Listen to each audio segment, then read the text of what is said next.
Mas não achamos, Salmo é um texto bem grandão, né? Bem-aventurados o varão que não anda segundo o conselho dos ímpios, nem retém nos caminhos dos pecadores, nem se assenta na roda dos escarnecedores. Antes tem o seu prazer na lei do Senhor, e na sua lei medita de dia e de noite. Pois será como árvore plantada junto ao ribeiro de águas, e a qual dá o seu fruto na estação própria, a cujas folhas não caem, e tudo quanto fizer prosperará. Até aqui. Glória a Deus. Levante a sua mão, né?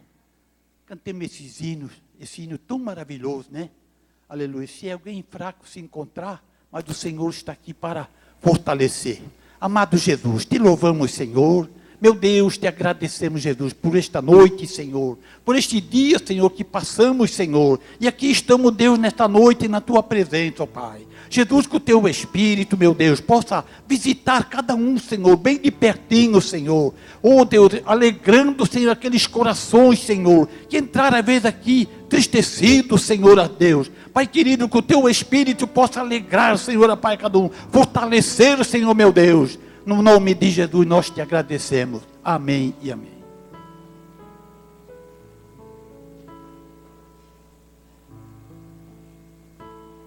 Paz do Senhor, meus irmãos, pode tomar os vossos assentos. Aleluia, estamos aqui no nosso culto de ensino da palavra de Deus. Hoje o pastor Edson estará ministrando a palavra nessa noite. Mas eu queria fazer uma leitura também com os irmãos nessa noite. Aleluia. Em Êxodo capítulo 25. Aleluia. Que diz assim: disse o Senhor a Moisés: fala aos filhos de Israel que me tragam oferta, e todo homem cujo coração mover para isso, dele recebereis a minha oferta.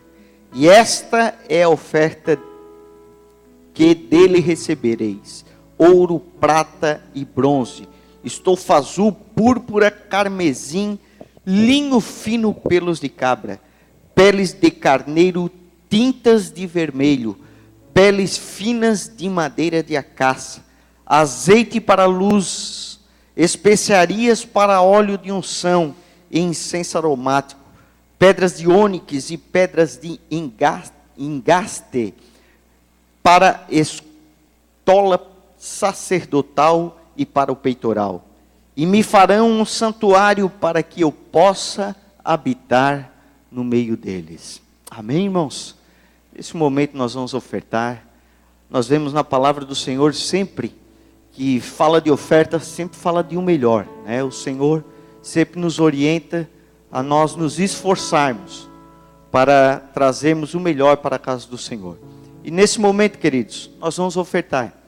E eu sei que o Senhor, se o teu coração estiver aberto mesmo, se você colocar realmente amor nessa oferta, o Senhor se compromete em abrir as janelas do céu e derramar bênçãos sem medida sobre a tua vida. A Bíblia diz ainda que a mesma medida que nós medimos, nós seremos medidos também.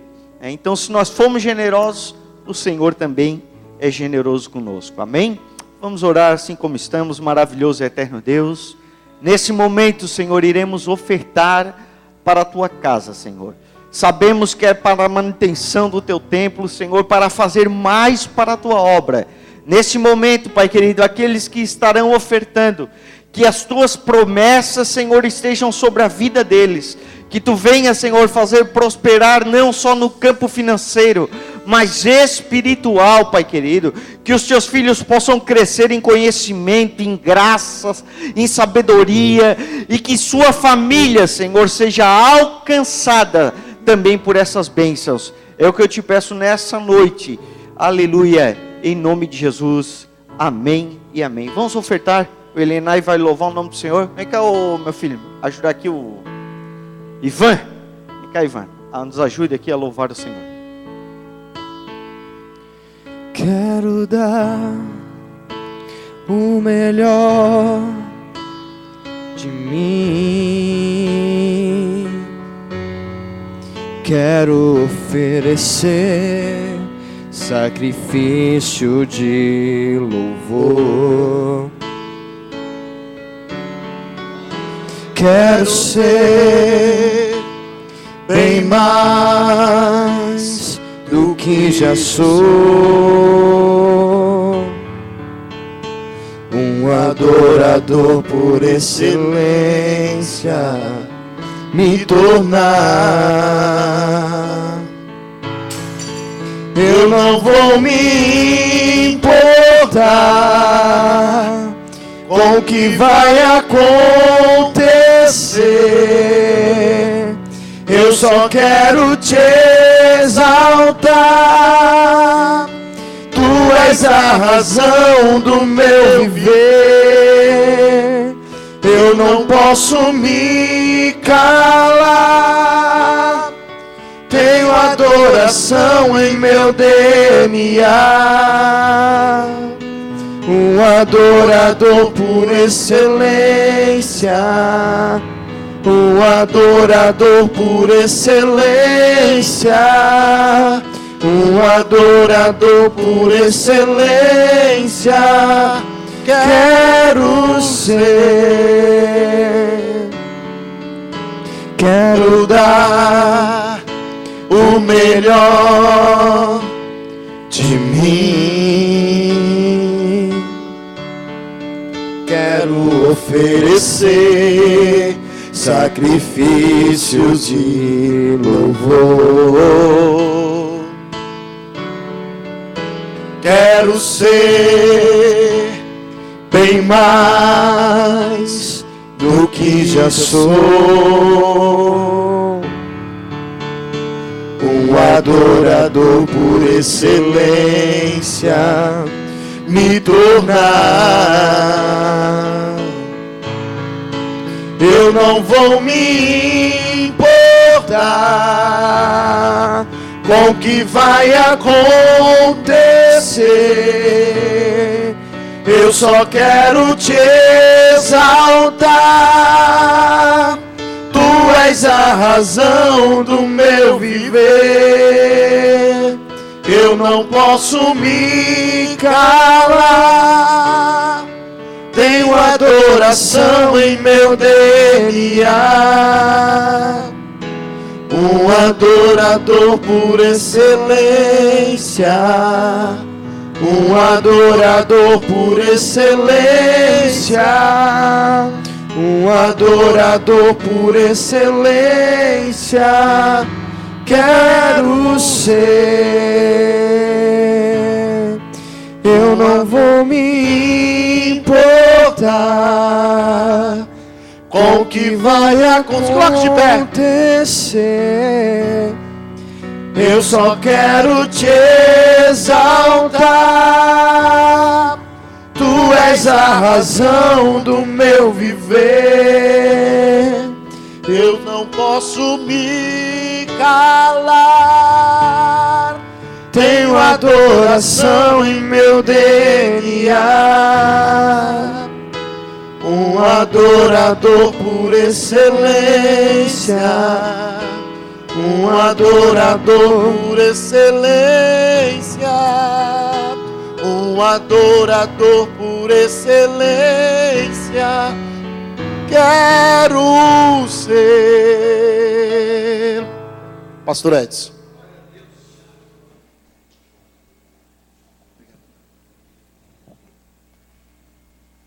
A paz do Senhor, meus irmãos.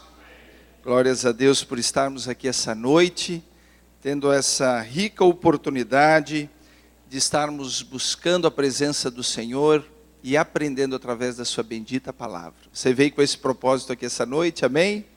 Por bondade, tome seu lugar, queridos. Tome seu lugar.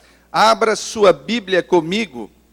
Nós vamos fazer a leitura de 2 textos e um deles está no livro de Deuteronômio, capítulo de número 20. Deuteronômio, capítulo de número 20, o 5º livro da Bíblia. Enquanto você acha aí o texto, nosso pastor ele estaria aqui conosco essa noite, nosso pastor presidente, pastor Ezequiel, mas ele acabou recebendo uma visita no final da tarde aqui de um dos pastores da nossa convenção, e ele teve que atendê-lo. E aí, ficamos nessa responsabilidade de compartilhar a palavra do Senhor e estudarmos juntos aqui essa noite o que ela tem a nos apresentar. Essa noite também, no final desse culto, nós vamos, como já fiz menção no domingo para alguns irmãos, nós vamos fazer a ceia, ou distribuir a ceia para aqueles que não tiveram a oportunidade de estar conosco aqui no último sábado. Quantos irmãos não tomaram a ceia e vão poder participar essa noite? Amém, queridos? Então, no final do culto, um dos nossos obreiros estará aqui no refeitório da igreja, ministrando a ceia aos irmãos. Amém? Muito bem, Deuteronômio, capítulo de número 20, a partir do verso 1, fala sobre acerca da guerra. O texto diz assim: quando saíres a peleja contra os teus inimigos, e vires cavalos e carros, e povo maior em número do que tu, não os temerás, pois o Senhor teu Deus, que te fez sair da terra do Egito, está contigo. Ainda continuando, quando vos achegardes à peleja, o sacerdote se adiantará e falará ao povo, e dir-lhe-á: ouvi, ó Israel, hoje vos achegueis à peleja contra os vossos inimigos, que não desfaleça o vosso coração, não tenhais medo, não tremais, e não vos aterrorizeis diante deles, pois o Senhor, vosso Deus, é quem vai convosco, a pelejar por vós contra os vossos inimigos, para vos salvar. Ainda o versículo de número 8. E continuarão os oficiais a falar ao povo, dizendo: qual o homem medroso e de coração tímido? Vá, torne-se para casa, para que o coração dos seus irmãos se não derreta com o seu coração. Amém, queridos? Ainda continuando, agora abra sua Bíblia no primeiro livro de Samuel, a partir do capítulo 17. Primeiro livro de Samuel, capítulo de número 17.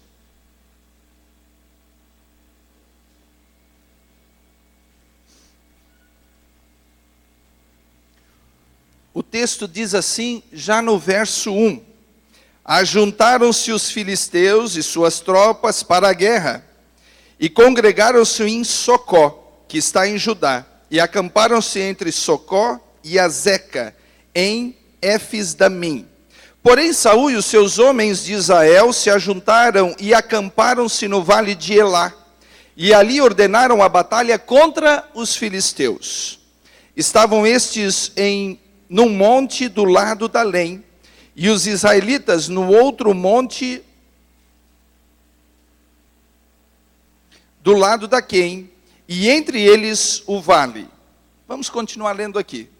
Versículo de número 4. Então saiu do arraial dos filisteus um campeão, cujo nome era Golias, de Gate, que tinha de altura 6 côvados e 1 palmo, ou seja, mais de 3 metros de altura.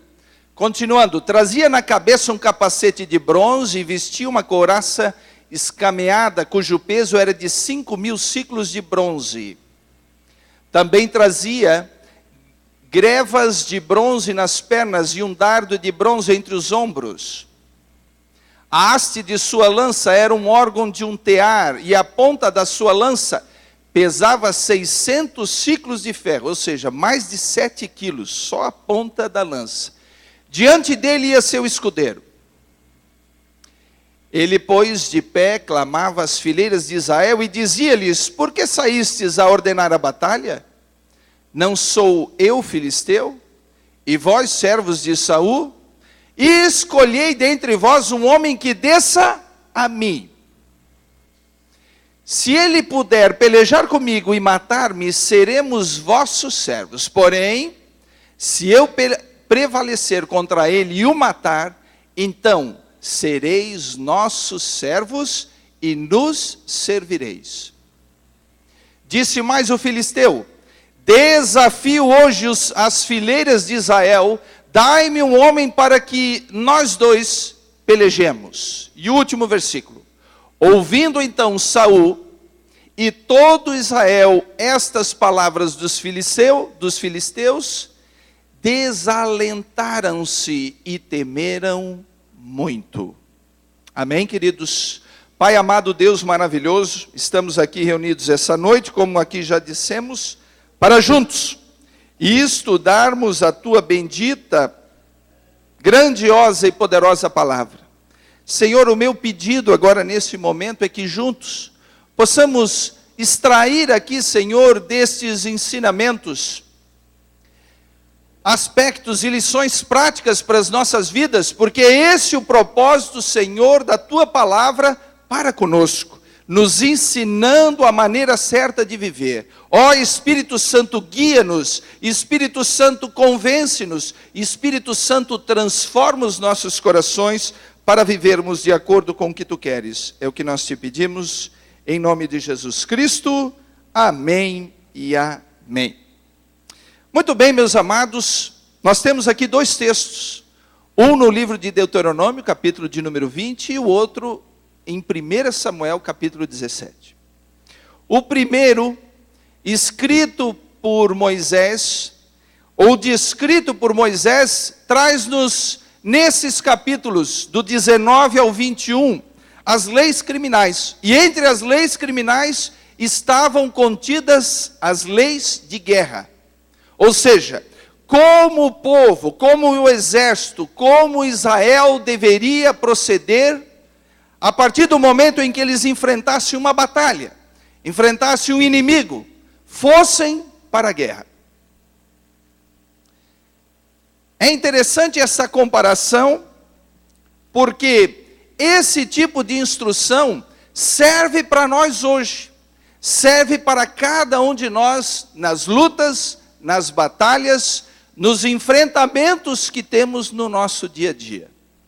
Mas diferentemente daquela época onde os homens enfrentavam povos vizinhos, povos inimigos, exércitos que vinham pelejar contra eles, ou mesmo aqueles que se apresentavam nas terras, aonde era a terra da promessa, aonde eles iriam conquistar. Hoje, qual é o tipo de inimigo que nós enfrentamos? Qual é o verdadeiro ou os verdadeiros inimigos de nossas vidas? Vamos abrir nossas Bíblias e ver o que a Bíblia nos descreve sobre isso? Você conhece o texto? Efésios, capítulo de número 6. Efésios, capítulo de número 6. Quem são os nossos verdadeiros inimigos? A partir, vamos ver aqui, a partir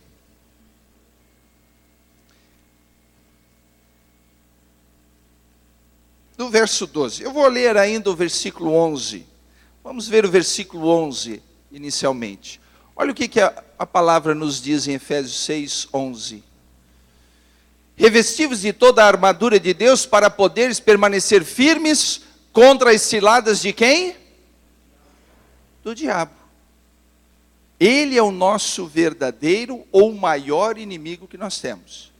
Mas vamos ver o que diz ainda o 12. Pois não é contra a carne e sangue que temos que lutar, mas sim contra, repita comigo, principados, contra as potestades, repita, potestades, e contra os príncipes do mundo destas trevas, contra as hostes espirituais da iniquidade nas regiões celestiais. Ou seja, Paulo aqui nos dá um discernimento, um esclarecimento algo que nós precisamos compreender, e mais do que compreender, viver no nosso dia a dia. Que o nosso verdadeiro e maior inimigo é o diabo e seus demônios.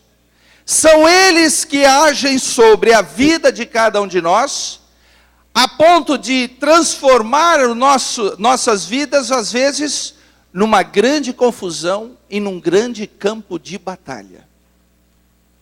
Às vezes nós achamos, e aqui Paulo descreve, a sua luta não é dentro da sua casa, não é contra a sua esposa, não é contra o seu cônjuge, não é contra o seu vizinho, não é contra o seu patrão. E é interessante, meus amados, que muitas vezes, mesmo tendo este entendimento ou conhecimento, melhor dizendo, nós achamos ainda que o nosso inimigo, às vezes, está sentado bem aí. Não do seu lado, mas talvez 2 bancos para trás, 2 bancos para frente. Achamos que o nosso inimigo, quem sabe, é o nosso patrão. Pedi aumento, pastor, e ele não me deu. Ô homem do inimigo. Não é ele. Às vezes achamos que o nosso inimigo é a nossa sogra. Quem já achou aqui que o seu inimigo era a sua sogra? Só a minha esposa que levantou a mão lá atrás. Teve uma época, e é verdade, que a minha esposa achava que a minha sogra, ou seja, a sogra dela, veja só, né, a mulher mais querida do mundo. A mulher mais querida do mundo é a sogra, com certeza, da minha esposa. E ela achava que era. E um dia ela foi conversar, isso nem estava na minha cabeça, mas ela levantou a mão, eu lembrei. Ela foi conversar com o pastor e disse assim: pastor, não dá mais. Eu não aguento essa mulher. Ela faz isso, ela está fazendo de tudo para destruir o nosso casamento, a nossa vida e não sei o quê. Vocês acham que o pastor passou a mão na cabeça dela? Não, o pastor disse assim: minha filha, se você continuar com esse pensamento, com essa atitude, se você não amar a sua sogra, sabe o que vai acontecer? Você vai perder a tua salvação. Mas eu não aguento ela. Você tem que perdoá-la, amá-la, compreendê-la, e aí tudo vai se resolver. E aí sabe o que aconteceu? Claro que aqui estou resumindo, mas chegou um momento em que a minha esposa seguiu as instruções, levou a cabo isso, elas se perdoaram, e ali se começou a construir um grande relacionamento. Relacionamento tão bom, tão maravilhoso, tão carinhoso, que agora afetou a mim, né? Porque às vezes eu tenho um ciúminho, sabe, das duas. Parece que a filha é a minha esposa e não eu. Mas isso é brincadeira. Voltando para cá, queridos, às vezes, quando estamos enfrentando esses desafios, achamos isso. Que o nosso inimigo são as pessoas próximas de nós.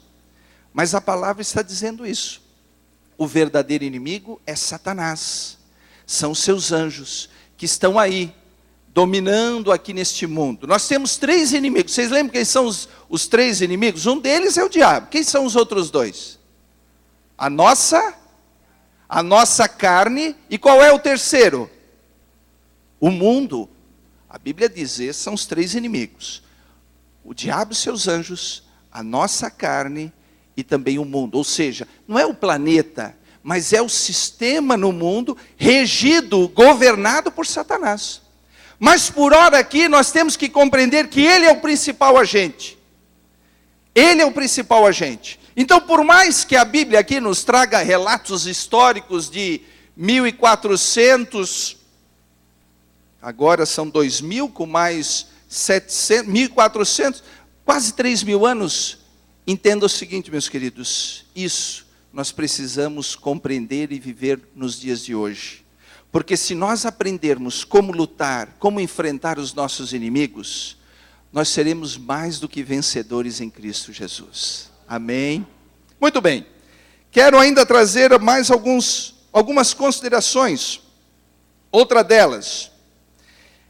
Essas leis aqui descritas por Moisés, elas são instruções claras de que nós não devemos ter medo. Mesmo que os nossos inimigos sejam maiores e mais fortes que nós. Outra coisa, precisamos entender que pela simples condição de que Deus está conosco e Ele peleja conosco.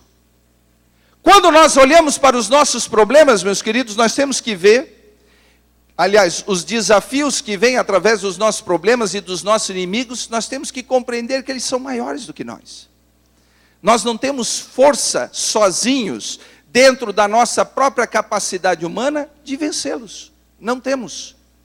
Mas nós servimos um Deus, que esse sim, está acima de todos. Está acima de Satanás, está acima da nossa carne, está acima de qualquer batalha que se levante, porque Ele é o Deus da guerra.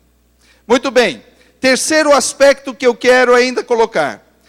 Seguir estas instruções, ou seja, essas regras contidas aqui no capítulo 20, nos momentos em que enfrentamos dificuldades, desafios, lutas, batalhas, apesar de simples, diga comigo simples. São simples, mas não são fáceis.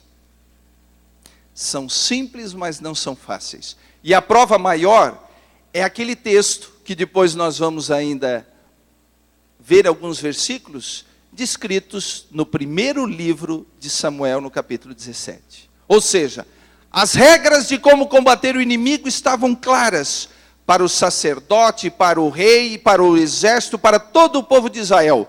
Mas, exceto por um homem, toda a nação estava com medo, estava tremendo, estava desfalecendo o seu coração diante de um desafiador. E por último, dentro dessas comparações, nós vamos descrever aqui que aspectos ou lições que nós podemos extrair desse texto. O primeiro deles é o seguinte: o medo é a reação frente às ações do inimigo que devem ser combatidas em nossas vidas. Vejamos o que está escrito. Eu queria que você colocasse de volta ali, Vanessa, o que está escrito no versículo 1, Deuteronômio capítulo 1. Deuteronômio capítulo 20, versículo 1. Deuteronômio 20, versículo 1. Que nem diz o pastor Ezequiel, estamos estudando a palavra de Deus, amém? Olha o que diz o texto aqui, ó.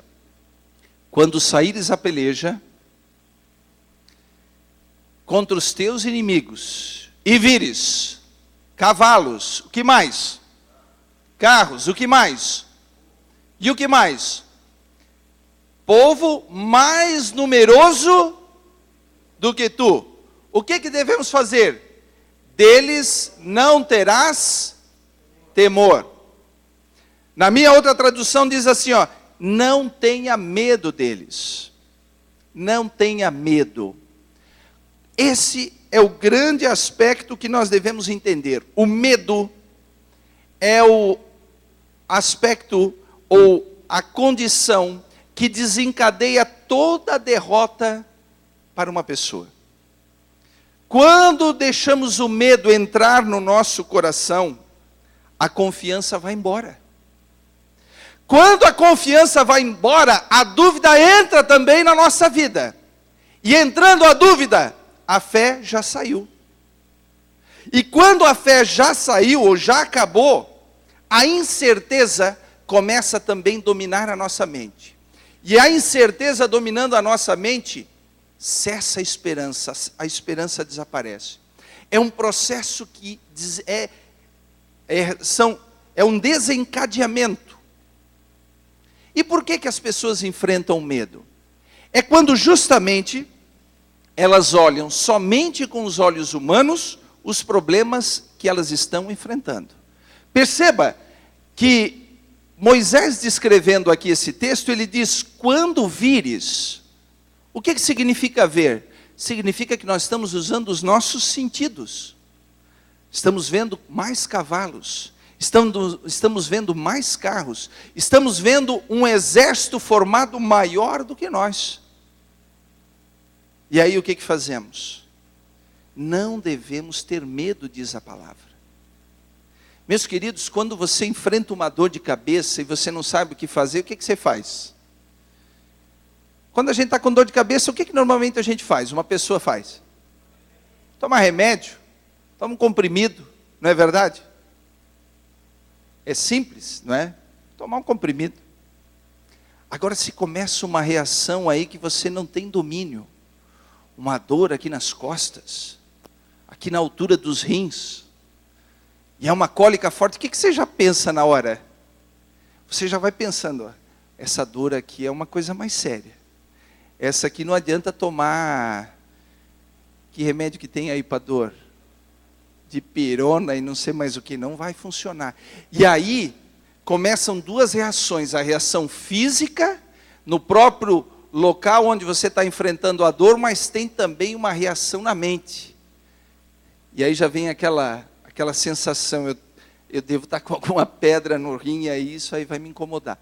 Quem aqui já sentiu uma dor? Alguém falando assim, eu tive uma cólica no rim, e começou a me doer, e eu gemia, eu rolava no chão, ia para cá e para lá, e a dor não passava, e era uma dor insuportável.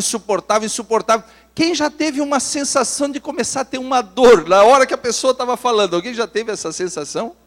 Você já teve essa sensação? Acontece.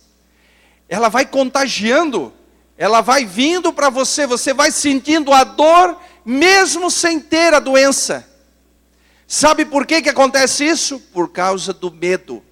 Nós temos medo de ficar doente, nós temos medo de desfalecer, nós temos medo de sermos derrotados, de morrermos. Existem coisas que são naturais. Agora, quando enfrentamos os nossos inimigos, a primeira coisa que ele quer fazer não é te destruir, ele quer instituir um medo dentro de você. E aí a palavra de Deus nos dá essa instrução preciosa. O inimigo está grande, o inimigo é maior do que você. Não tenha medo. Não tenha medo. E por que eu não devo ter medo? Aí vem a grande questão aqui. Eu não tenho que ter medo, não é pelo tamanho do inimigo, mas é porque Deus está comigo. Olha o que diz. Pois contigo está... Diga assim agora, repita comigo. Eu não devo ter medo. Diga de novo, eu não devo ter medo. Porque o Senhor está comigo. Porque o Senhor está comigo. Aleluia. Meus amados, hoje talvez você está fazendo esse exercício aqui comigo, porque é um processo de aprendizado. Mas infelizmente, na hora da luta, na hora do problema, na hora da luta conjugal, a briga, na hora em que você enfrenta esses inimigos, até na hora de repetir isso, as pessoas têm dificuldade. Mas lembre-se, mesmo que você não consiga repetir, você precisa deixar Jesus, esse pensamento entrar na sua mente que o Senhor está contigo. Muito bem. Agora olha que interessante. Como é que o medo se apresenta? O medo, primeiro, qual é o nosso campo de batalha? É a nossa mente. Satanás, ele trabalha minando a nossa mente, injetando aqui pensamentos ruins. Quem já teve, além de mim, pensamentos negativos aqui? Quem já teve? Eu posso garantir para você que todos, mesmo você que não levantou a sua mão, você já teve. E ainda vou dizer mais, hoje mesmo, você teve inúmeros pensamentos negativos. E a Bíblia nos diz que de Deus não procede nenhum pensamento negativo. Então esse pensamento negativo é da sua própria natureza, ou ainda a influência direta de Satanás e de seus demônios. Como que ele age então? Ele vem primeiro na mente, da mente ele vai para o coração, do coração ele atinge o corpo, e do corpo muda todo o nosso semblante. Isso é tão sério, e aí nós vamos para o versículo, deixa eu ver aqui, coloque ali para mim o versículo 2, isso, versículo 2 e depois o versículo 3. Olha como é interessante isso. Quando estiveres para entrar na peleja, o sacerdote se achegará e falará ao povo. Quem é o sacerdote? É o pastor. Pastor. O pastor, ele tem esse entendimento, ele tem essa visão espiritual e ele tem a capacidade, o homem, a mulher de Deus, o obreiro do Senhor, tem condições de nos auxiliar, tem condições de auxiliar aqueles que estão enfrentando peleja. E aí o que ele disse? Olha o conselho que é dado aqui no versículo 6. Ele dirá: ouvi, ó Israel, vós estáis hoje para entrar na peleja contra os vossos inimigos. Não se amoleça o vosso coração. Depois, não temais, ou seja, não tenha medo. Depois, não tremais, nem vos aterrorizeis. Ou seja, essas quatro orientações para que não aconteçam, exatamente o sacerdote está dizendo: não deixe os pensamentos ruins entrar na sua cabeça, não deixe ele enfraquecer o teu coração, muito menos fazer as tuas pernas tremerem e afetar o teu semblante. É isso que ele está dizendo. Porque se nós nos mostrarmos fracos no dia da batalha, o que vai acontecer? A nossa força vai ser pequena. É isso que diz a palavra. Alguém já viu aquelas lutas essas lutas que tem hoje de boxe, de não sei mais o que aí, MMA da vida, não tem essas? Não tem uma hora que os dois lutadores estão ali, um olhando face a face para o outro? O que eles estão ali? Será que eles estão apaixonados um pelo outro? Não. O que eles querem? Eles querem botar medo um no outro. Ele está dizendo assim, só com os olhos: eu vou acabar contigo. Eu vou acabar contigo porque tu é um fracote. Não sei se ele está dizendo isso, mas o pensamento e a postura dele está dizendo isso. O que o sacerdote está dizendo aqui? Você não pode demonstrar medo. Nós não devemos ter medo, porque o medo é contagiante. E olha como é contagiante. Versículo de número 8. Nós estamos falando de leis de guerra. Leis de guerra, aonde são orientações. Olha o que diz o versículo 8. Assim, continuarão os oficiais a falar ao povo, dizendo: qual é o homem medroso e de coração tímido? Estava lá. A Bíblia fala aqui que é o povo. Mas dentro dos comentários bíblicos, ele está falando que é o exército. Não era o povo lá, não eram mulheres, crianças e os anciões, não. Eram homens de guerra. Homens de guerra. E aí o que acontece? Ele está dizendo o seguinte, ó. Tem alguém de vocês aí que está com medo? Tem alguém de vocês aí que está com o coração balançando? Vá e torne para onde? Vá para casa, meu filho. E por que ele tinha que ir para casa? Vamos acompanhar o texto. A fim de que o coração dos seus irmãos não se derreta como o seu coração. Aqui vem uma lição importante. O medo é contagioso. Meu irmão, você que é o pai da família, você, minha irmã, que é a mãe dos seus filhos, olha a responsabilidade que nós temos. Não podemos demonstrar medo. Não devemos ter medo. Devemos sim confiar no Senhor, aleluia. Devemos crer que o Deus que nós servimos é maior do que qualquer situação. Devemos crer que mesmo sem ter compreensão, mesmo e principalmente sem ter controle da situação, ainda assim o Senhor está conosco. Quem deseja que o Senhor esteja consigo aí? Glórias a Deus. É esse o sentimento que nós temos que ter. Outro dia uma irmã ligou para falar com a irmã Verônica, e ela estava enfrentando problemas no casamento, essa irmã está enfrentando, e está agora conosco aqui na igreja, e ela disse assim, ela assumiu um compromisso, ela disse, olha, vou lutar pelo meu casamento, meu marido está dizendo que não me ama mais, mas eu vou lutar pelo nosso casamento. Ela assumiu um compromisso, e ela estava toda animada, bastante animada, buscando ao Senhor, aí daqui a pouco, seu marido, que não está em casa, vai lá no pai dela e diz assim, ó, diga para sua filha que não adianta ela buscar no Senhor, que não adianta ela ir para a igreja, que não adianta ela isso e aquilo outro, porque eu não a amo mais e eu não quero mais estar com ela. Diga para ela desistir. E aí ela liga para falar com a irmã Verônica desesperada. E aí a irmã Verônica estava numa outra, enfim, estava resolvendo uma outra questão, e eu atendi o que aconteceu, minha irmã. E ela conta a história, e eu perguntei para ela, e aí, minha irmã? Como é que está? O seu alvo mudou ou continua o mesmo? E ela disse, mas depois que ele falou isso, não vai dar mais certo. Eu disse, minha querida, é um engano isso. Você deixou entrar o medo no teu coração. Você deixou entrar a dúvida, a incerteza, e agora a tua fé, a tua esperança, foi tudo embora. Mas o que eu faço, pastor? Olha para o Senhor, olha para Deus, porque o Senhor está contigo. Mas ele disse que não me ama mais. Eu disse, minha filha, um dia eu falei isso para minha esposa também, antes de conhecer Jesus. E o que ele fez, pastor? Jesus transformou a minha vida. Jesus atendeu as orações da minha esposa. Sabe por quê? Porque Deus está no casamento.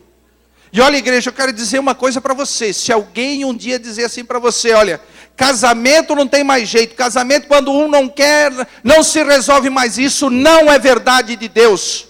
Porque casamento é instituição sagrada. Casamento é projeto de Deus. Então você nem precisa orar para saber se Deus quer que você continue casado. Sabe por quê? Porque a Bíblia fala isso. Deus odeia o divórcio. Então não adianta você orar e perguntar para Deus, Senhor, será que eu devo continuar casado? Você não precisa perguntar, porque já está escrito aqui na palavra. Senhor, será que eu devo orar, lutar pelo meu casamento? Você não precisa nem orar, porque está escrito que nós devemos lutar pela família, permanecer firmes. E você não precisa nem perguntar se Deus vai te ajudar no seu casamento, porque Ele está disposto a te ajudar. A Bíblia diz que quem ama não desiste. Aleluia! Quem ama não desiste. Repita comigo, quem ama não desiste. Então, meus amados, não deixa o seu coração desfalecer, porque se você deixar o medo entrar na sua vida, você vai contagiar as pessoas próximas de você. E mais ainda, glórias a Deus, eu sei que Deus está falando com algumas pessoas aqui conosco essa noite. Aleluia. Se você está perto de alguém, que essa pessoa, entenda bem o que eu vou dizer agora, se você está se aconselhando com uma pessoa que só traz insegurança, que só traz orientações negativas para a sua vida, lembre-se que a palavra de Deus é o maior instrumento para nos orientar.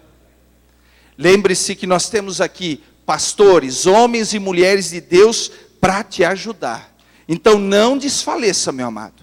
Não fique aí próximo de quem está gerando medo no seu coração.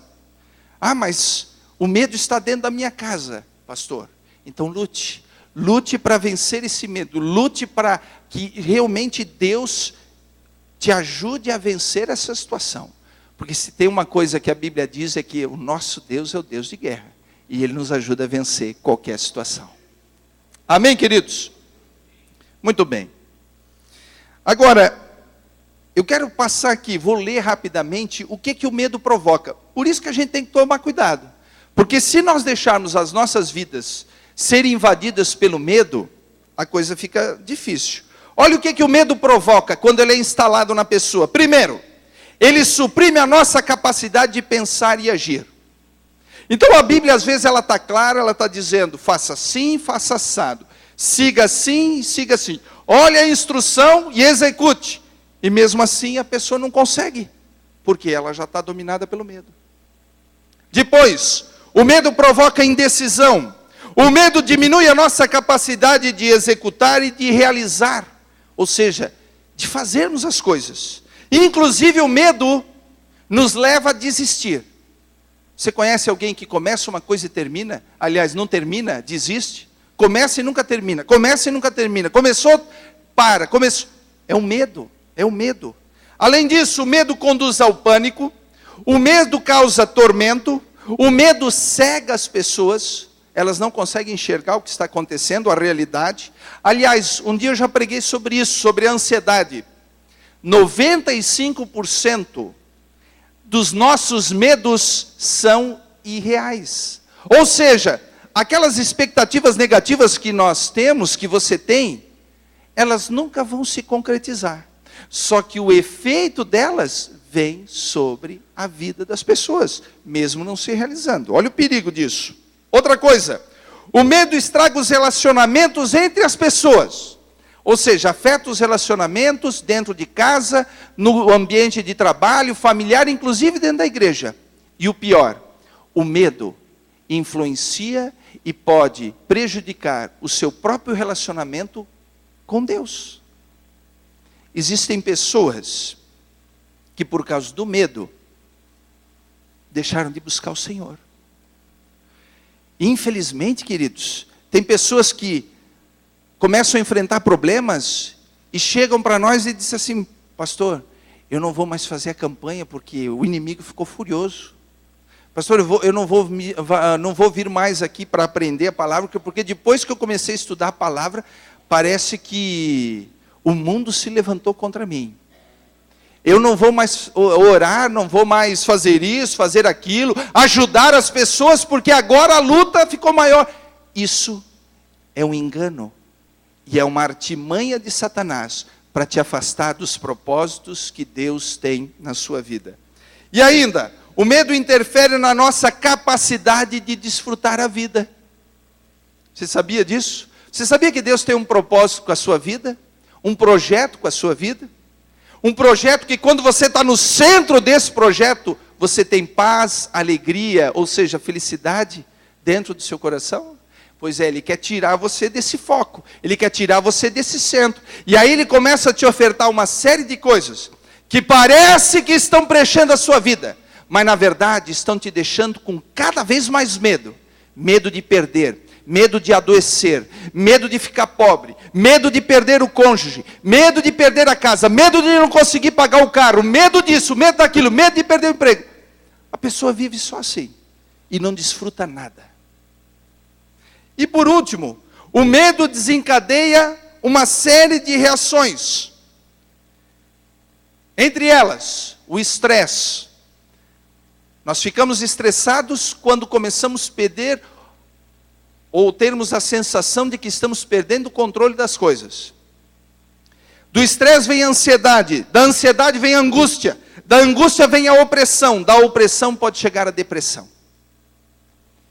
E você sabe muito bem, se você lê aí notícias e etc, outro dia inclusive fizemos até menção aqui na igreja, de atores e não sei mais quem, que acabaram tirando as suas próprias vidas, resultado da depressão. E se eu não me engano, eu li uma reportagem no Diário Catarinense que a Organização Mundial de Saúde diz que existem aproximadamente 180 milhões de pessoas em depressão hoje no mundo. 180 milhões de pessoas é quase a população do Brasil. Nós temos 200 milhões de habitantes. 180 milhões. Você já pensou sobre isso, meu querido? Será que isso está normal? Não está. As pessoas não estão conseguindo lidar com os desafios, com os inimigos, com as lutas que elas estão enfrentando.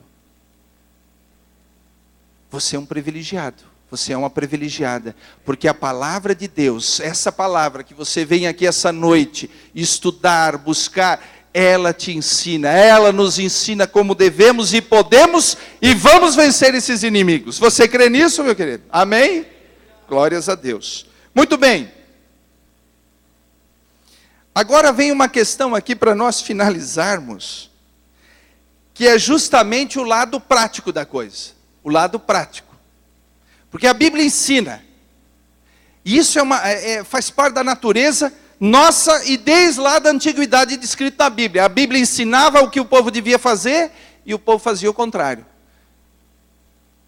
Então aqui justamente haviam as leis, mas o povo não conseguia colocá-las em prática. 1000 anos depois, que foram descritas essas leis por Moisés, se levanta os filisteus contra o exército de Saul, e lá no meio desse exército tinha um homem chamado Golias, um guerreiro, um cabeça oca, mas um gigante, como eu disse aqui, mais de 3 metros de altura. E ele vem e desafia o exército de Israel. E a palavra de Deus nos diz aqui, só para a gente relembrar, no versículo 1 Samuel capítulo 17, versículo 11. Ele vem com o seu exército, mas os desafia, como lemos aqui. E o que acontece nesse desafio? Ouvindo então Saul e todo Israel, não era meia dúzia não, era todo mundo, estas palavras do filisteu, essa tradução diz assim: desalentaram-se e temeram muito. Como é que está aí na sua tradução? Na minha está assim, ó. Espantaram-se e temeram muito. Ou seja, exatamente aquilo que a palavra de Deus nos trazia, ou traz lá em Deuteronômio, eles não conseguiram colocar em prática. Eles só enxergavam o gigante, eles só enxergavam aquele guerreiro, e eles temeram muito, diz a palavra de Deus. E segundo o que está aqui no texto, ele desafiou Israel durante 40 dias. Vocês imaginam como é que estava o coração desses homens? Todo dia, os 2 exércitos se enfileiravam, um num vale e outro no outro. Eles ficavam frente a frente, próximos, mas havia um grande precipício, o vale no meio deles, de tal forma que eles não conseguiam ir para cima um do outro, mas eles conseguiam se enxergar muito bem. Olha a luta espiritual. A gente não consegue ver, mas a gente consegue sentir o inimigo agindo. E aí ele vinha e justamente oprimia aquele exército, de tal forma, meus queridos, que chega um menino, e vocês conhecem ele, um menino ou um moço chamado Davi, um rapaz um pastor de ovelhas, um menino franzino, até bonito, diz a palavra, de boa aparência, ruivo, e ele chega e diz assim: mas quem que é esse gigante aí? Quem que é esse incircunciso para enfrentar o Deus de Israel? Quem que é esse homem aí? Gente, quando ele falou isso, o que a palavra de Deus disse? Diz que o irmão de Davi disse assim: ô Davi, o que tu está fazendo aqui, seu... Que nem diz o pastor Ezequiel, seu orelhudo. Tu não tinha que estar lá cuidando das ovelhas? Quem é que ficou cuidando das ovelhas lá do pai? Vê que quando a pessoa está com medo, ela não gosta de ouvir palavras de incentivo. Se você confiar no Senhor, você vai vencer. Não me diz isso, eu quero solução, não quero confiar. Se você permanecer na palavra, você vai vencer. Não, mas eu não quero permanecer na palavra, eu quero que você ore por mim e tudo se resolva. Então aquela palavra não entrou no coração daqueles homens. Só que aí, olha que interessante. Deixa eu achar aqui, para nós não nos estendermos muito, queridos. Versículo de número 31 e 32. 1 Samuel 17, 31 e 32. Olha o que esse menino fala para eles. Então, ouvidas as palavras que Davi falara, foram elas referidas a Saul, que mandou chamá-lo. Saul estava tão desesperado, não sabia mais o que fazer, que quando o menino demonstra confiança, a primeira coisa que ele diz: traga-o aqui. E aí olha o que Davi disse. E Davi disse a Saul: não desfaleça o coração de ninguém por causa dele. Aleluia. Olha o ensinamento dele. Por causa dele, teu servo, ou seja, eu, disse Davi, irá e pelejará contra esse filisteu. Meus amados, o que nós vemos aqui? Nós vemos um homem de guerra? Não. Nós vemos um soldado, um guerreiro? Não. Nós vemos um menino, um moço que não tinha espada, não tinha lança, não tinha escudo, mas ele tinha o Senhor na sua vida. Aleluia. E é isso que nós precisamos. Se você voltar lá no capítulo 20 de Deuteronômio, você não vai ver Deus dizendo assim, olha, na guerra, essas são as leis de guerra. Numa guerra, quem já leu aqui o livro Estratégia de Guerra, eu acho que é isso. A arte da guerra, exatamente, de um general prussiano, né? Eu acho que é um general prussiano lá da União Soviética, da Rússia. E aí, naquele livro ele diz, na verdade, a arte da guerra são técnicas para você aplicar no mercado, né? No mercado, nas empresas e etc. Que foram usadas na guerra, mas se aplicam no mercado, nos negócios. Só que, capítulo 20 de Deuteronômio não diz assim, ó, se o inimigo vir pela frente, vá pelos flancos. Se ele vir com espada, vá com escudo. Se ele vir com flechas, vá com escudo. Se ele vir com lança, lance. A palavra não diz isso, meus amados. Sabe o que o Senhor está nos ensinando? Que nós não temos que aprender técnicas de pelejar. Nós temos que aprender a confiar. E foi isso que Davi fez. Era isso a característica desse jovem Davi. Ele era um moço que confiava no Senhor. E aí, meus amados, pegue aí a sua Bíblia para você observar o que diz o texto. Versículo agora 41. Versículo 41. O filisteu também vinha se aproximando de Davi. Ou seja, Davi foi em direção ao filisteu. E o filisteu viu que vinha um homem de guerra, foi em direção a ele. Os dois vão se encontrar agora. Tendo à sua frente o seu escudeiro. Ou seja, Golias vinha com o seu escudeiro. Olha aqui agora. Golias olha para Davi e olha o que ele diz. Quando o filisteu olhou para Davi, desprezou-o, porquanto era mancebo, ruivo e de gentil aspecto. Continue. Disse o filisteu a Davi, sou eu algum cão para tu vires a mim com paus? E o filisteu, pelos seus deuses, amaldiçoou Davi. Ele tentou amedrontar Davi. Ele tentou, mesmo ele sendo um menino, ele tentou derreter o coração de Davi. Mas olha o que diz o texto. Continuando. Disse mais o filisteu, ainda ele amaldiçoou, disse mais o filisteu a Davi, vem a mim e eu te darei a tua carne, as aves do céu e as bestas do campo. Continue. Agora olha a reação de Davi. Davi, porém, lhe respondeu, tu vens a mim com espada, aleluia, com lança e com escudo. Olha a estratégia do inimigo, armas. Mas eu venho a ti em nome do Senhor dos exércitos. Não importa o tamanho da sua luta, esse inimigo, essa situação que você está enfrentando, meu querido.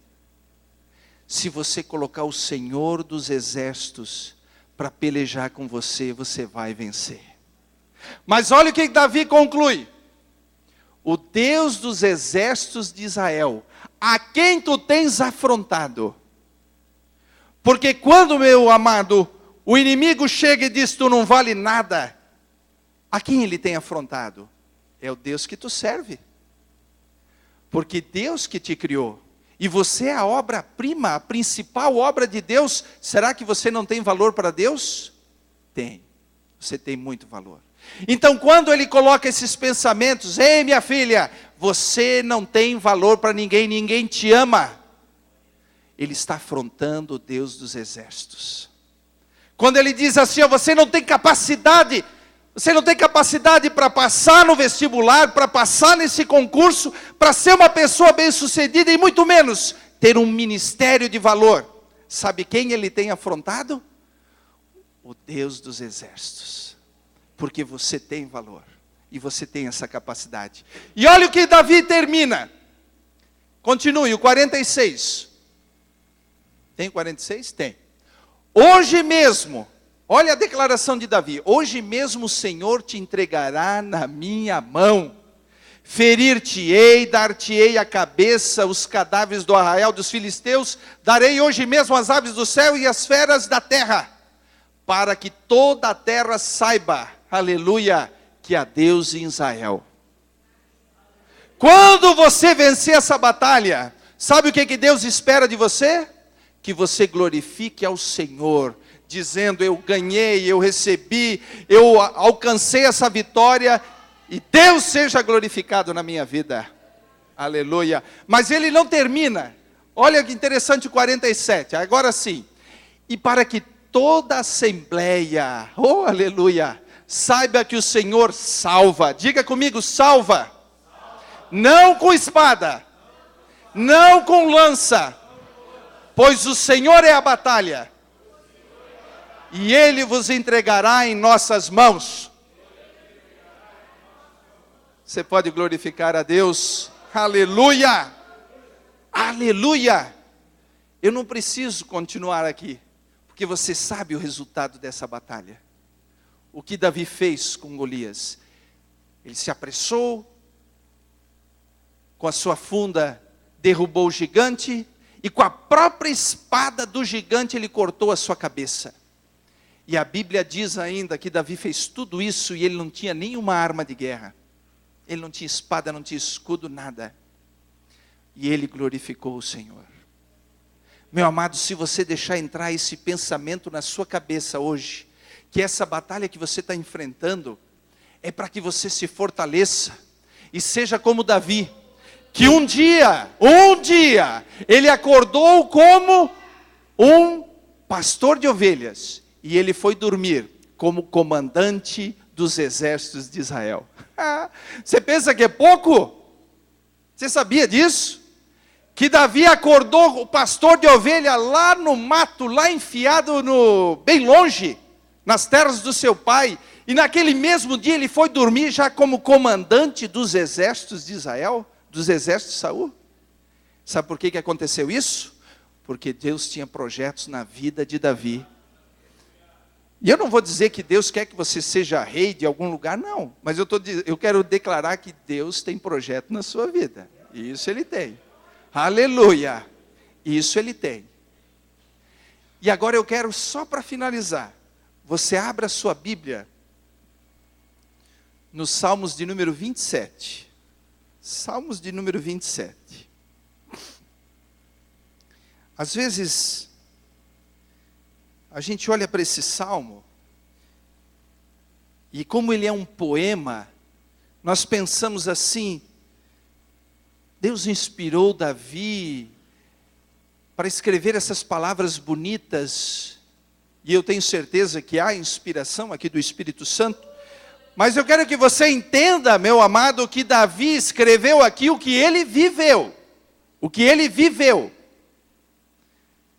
Ele não viu ninguém passando isso aqui e resolveu escrever. Não, ele viveu o que está escrito aqui. E olha o que diz o texto. Acompanhe aqui, ó. O Senhor é a minha luz e a minha salvação. A quem temerei? O Senhor é a força da minha vida. De quem me recearei? Quando os malvados investiram contra mim para comerem as minhas carnes, eles, meus adversários e meus inimigos, tropeçaram e caíram. Você está compreendendo o que esse texto está dizendo? Vamos em frente. Ainda que um exército se acampe contra mim, o meu coração não temerá. Ainda que a guerra se levante contra mim, conservarei a minha confiança. Continuando. Uma coisa pedi ao Senhor e a buscarei, que possa morar na casa do Senhor todos os dias da minha vida, para contemplar a formosura do Senhor e inquirir no seu templo. Pois no dia da adversidade me esconderá no seu pavilhão, no recôndito do seu tabernáculo me esconderá, sobre uma rocha me elevará. Continuando ainda. E agora será exaltada a minha cabeça acima dos meus inimigos que estão ao redor de mim. E no seu tabernáculo oferecerei sacrifícios de júbilo. Cantarei, sim, cantarei louvores ao Senhor. Ouve-as, Senhor, a minha voz quando clamo, compadece-te de mim e responde-me. Quando disseste, buscai o meu rosto, o meu coração te disse a ti, o teu rosto, Senhor, buscarei. Continuando. Não escondas de mim o teu rosto, não rejeites a ira do teu servo. Tu que tens sido a minha ajuda, não me enjeites, nem me desampares, as Deus da minha salvação.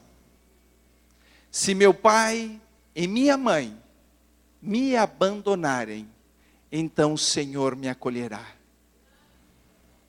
Ensina-me, Senhor, o teu caminho e guia-me por uma vereda plana por causa dos que me espreitam. Não me entregues à vontade dos meus adversários, pois contra mim se levantaram falsas testemunhas e as que respiram violência. Creio que hei de ver a bondade do Senhor na terra dos viventes. Agora o último. Fique de pé, meu amado. Fique de pé comigo. Aleluia.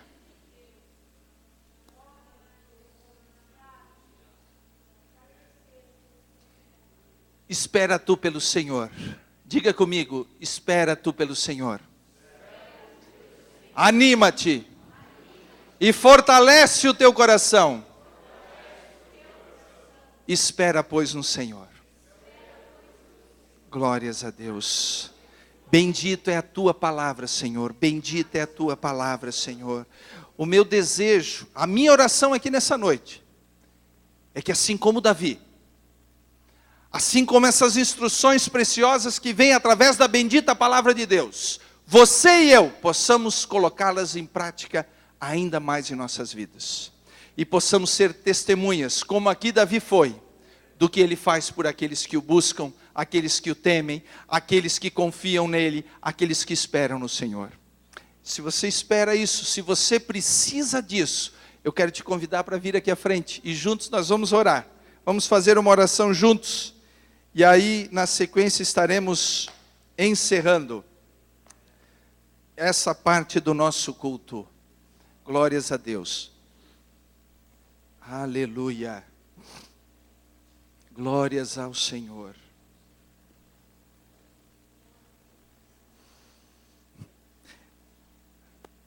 Aleluia. Deus falou comigo aqui essa noite. Falou com você também? Amém. Glórias a Deus. Eu quero orar por você nesse momento. Nós temos aqui 2 pedidos também. Oração pela irmã Florildes. Diz aqui que ela vai se internar amanhã. É isso? Ela vai fazer algum tratamento? Vai ser operada. Então nós vamos orar pela nossa amada irmã. Também nós vamos orar pela Mariana. Vamos interceder por ela. Alguém mais tem alguém da família ou alguém aqui que está precisando de uma oração por causa de doença, enfermidade? Vamos orar pela irmã Aparecida, Charles, pela sua mãe, pelo irmão Gilson, diga Rubens, pelo irmão Isaltino, José, vamos orar pelo irmão José, sempre lembrando, meus queridos, a verdade da palavra que diz assim: o Senhor Jesus, Ele nos perdoa de todas as nossas iniquidades, de todos os nossos pecados e nos sara de todas as enfermidades. Quando nós colocamos nossas vidas nas mãos do Senhor, Ele cuida de nós. Também estaremos orando pelo Léo, pelo Leonardo e também pelo Lucas. Ok? Sim, Verônica? Muito bem.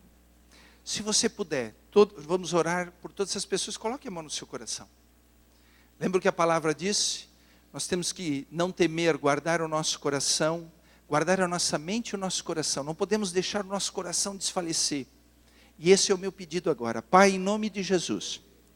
Em primeiro lugar, Senhor, eu quero orar por estes que foram apresentados aqui, que estão enfrentando enfermidades, doenças, ou qualquer outro tipo de desafio ou luta em suas vidas. Pela tua autoridade, Senhor, pelo teu poder e pela tua graça, Senhor, abençoa a vida de todos esses irmãos e irmãs. Ó meu Deus, cuida, Senhor, diante dos procedimentos, diante dos momentos em que eles vão enfrentar ou estão enfrentando, e que, Senhor, nós possamos glorificar mais e mais a cada dia o Teu nome, sabendo que Tu sempre tens cuidado dos Teus. A minha oração também, Senhor, é agora, pela vida dos nossos irmãos que estão nos assistindo, que estão nos acompanhando, e que precisam da Tua bênção, Senhor, em nome de Jesus, guarda-os, Senhor. Que esta palavra, que esta mensagem que veio de Ti, Senhor, possa fortalecer os seus corações.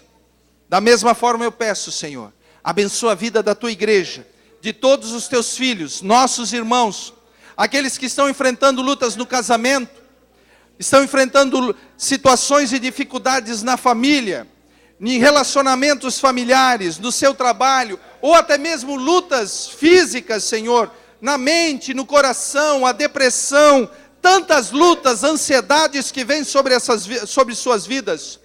Nós continuamos confiando na Tua palavra, Senhor. Nós continuamos confiando e crendo em Ti. E que essas verdades que aqui estudamos essas noites possam entrar nestes corações e que todos possam colocar em prática em suas vidas. É o que nós te pedimos em nome de Jesus Cristo. Amém e amém. Se você creu nessa oração, diga um amém bem forte aí. Amém? Amém. Glórias a Deus. Fica aqui na frente. Nós já vamos estar encerrando juntos. E, bom, 3 situações agora, logo depois que nós nos despedirmos e também nos cumprimentarmos. Os irmãos que vão tomar a ceia, o irmão Carlos, onde é que está? Está lá o presbítero irmão Carlos, ele vai estar lá no refeitório, você pode descer por aqui. Depois você fala ali com o irmão Carlos, ele vai conduzir os irmãos e vai, enfim, promover a ceia, né, e dar a ceia para os irmãos que não puderam. Os irmãos que puderem estar aqui em oração conosco, fique conosco em oração. Nós temos aí esse projeto, o Viva Mais, nós temos o Congresso dos Jovens na próxima semana, nós temos o Círculo de Oração, o Retiro do Círculo de Oração esse final de semana, sexta, sábado e domingo. Nós sabemos que são lutas espirituais, e lutas espirituais se vencem com oração. Então, nos ajude em oração. E se você precisa também de oração, fique conosco em oração.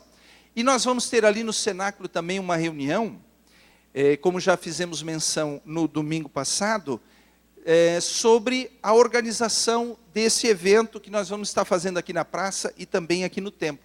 Então, você que tem a disposição, você que tem vontade de participar, você pode e deve participar desse nosso evento.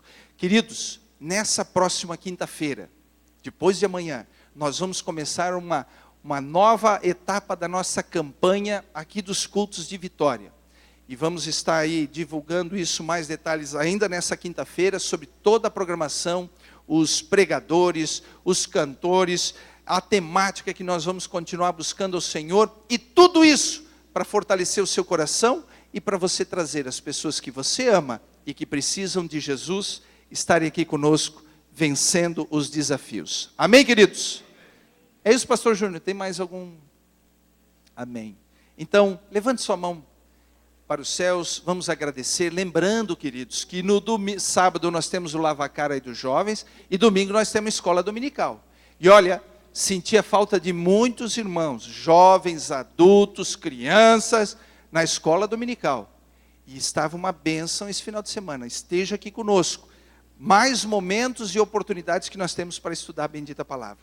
Oremos e agradecemos a Deus. Pai, em nome de Jesus, obrigado mais uma vez, Senhor, por essa rica oportunidade que tivemos. E como eu já fiz menção, quero frisar novamente, que pela Tua graça, pela Tua misericórdia, pelo Teu amor e pelo Teu poder, possamos colocar em prática essas verdades em nossas vidas, Senhor. Ajuda-nos a permanecer fiéis, Senhor, perseverando até o fim. Oh, meu Deus, eu declaro uma continuidade de semana abençoada em todas as áreas, em todos os sentidos dos nossos irmãos. E diante de tudo isso, com alegria, nós declaramos que o grande amor de Deus, a graça do Senhor Jesus e a comunhão do Espírito Santo esteja sobre todos vós.